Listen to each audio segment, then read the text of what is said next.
परमेश्वर से मांग मांग कर थक गए और आपको मिल नहीं रहा, और आप सोचते हैं कि परमेश्वर आपको कुछ नहीं देता है, परमेश्वर आपकी प्रार्थनाओं को नहीं सुनता है, परमेश्वर आपके लिए कुछ भी नहीं कर रहा है, और आप ये सोचते हैं कि परमेश्वर मेरी प्रार्थनाओं को नहीं सुनता है, परमेश्वर मेरी ओर देखता भी नहीं है, परमेश्वर को मेरा कोई ख्याल नहीं है। लेकिन मैं आपको बताना चाहता हूं कि बाइबल में परमेश्वर ने आपके लिए क्या लिखा है। तो हम इस वचन को पढ़ते हैं, रोमियो की किताब 8वां अध्याय और उसके 32 वचन में इस प्रकार लिखा है, जिसने अपने निज पुत्र को भी न रख छोड़ा, परंतु उसे हम सब के लिए दे दिया, ताकि उसके साथ वे हमें और सब कुछ क्यों ना देगा। जब परमेश्वर कह रहा है कि उसने अपने निज पुत्र को हम सब के लिए दे दिया, तो उसके साथ वो और सब कुछ क्यों नहीं दे देगा। आमीन।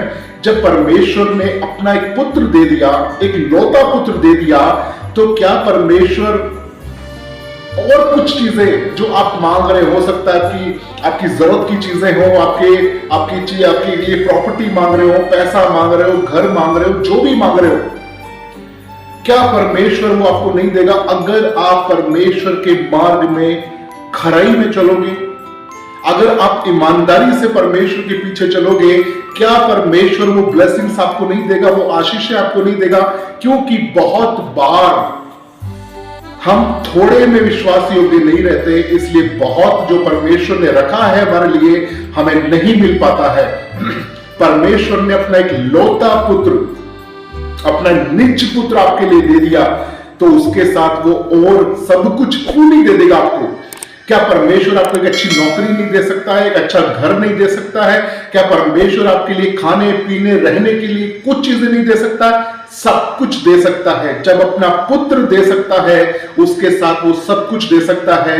आपको स्वर्ग दे रहा है, आपको उसने अनंत जीवन दिया है, आपको उद्धार दे दिया है, और क्या है जो वो आपसे छुपाएगा? सब कुछ परमेश्वर आपको देने वाला है, लेकिन आप विश्वास योग्य होना आवश्यक है। आप परमेश्वर के लिए थोड़े में विश्वास योग्य रहिए, परमेश्वर बहुत देगा। लेकिन हम थोड़े में बेईमान होकर बहुत खो देते हैं, इसीलिए हमें बहुत कुछ नहीं मिल पा रहा है। जरूरी है आज हम थोड़े में विश्वास योग्य रहें, और बहुत चीजें परमेश्वर हमारे लिए देने वाला है। क्योंकि परमेश्वर का वचन स्पष्ट रीति से लिखा है कि उसने एक लौते पुत्र को जब दे दिया, तो उसके साथ आप क्यों नहीं देगा। लेकिन बस आप थोड़े में विश्वास योग्य रहिए। ये मत कहिए कि मेरे पास तो थोड़ा है, और ये भी अगर मैं परमेश्वर के लिए खर्च कर दूंगा, ये भी अगर मैं परमेश्वर के राज्य के लिए खर्च कर दूंगा, तो मुझे कुछ नहीं मिलेगा, मैं घाटे में चला जाऊंगा। परमेश्वर कहता है कि बोने वाले को बीज और भोजन के लिए रोटी देता है। वो तुम्हें भरपूरी में ले चलने वाला परमेश्वर है। उस पर भरोसा रखे, क्योंकि विश्वास करने वालों के लिए सब कुछ हो जाता है। Praise the Lord.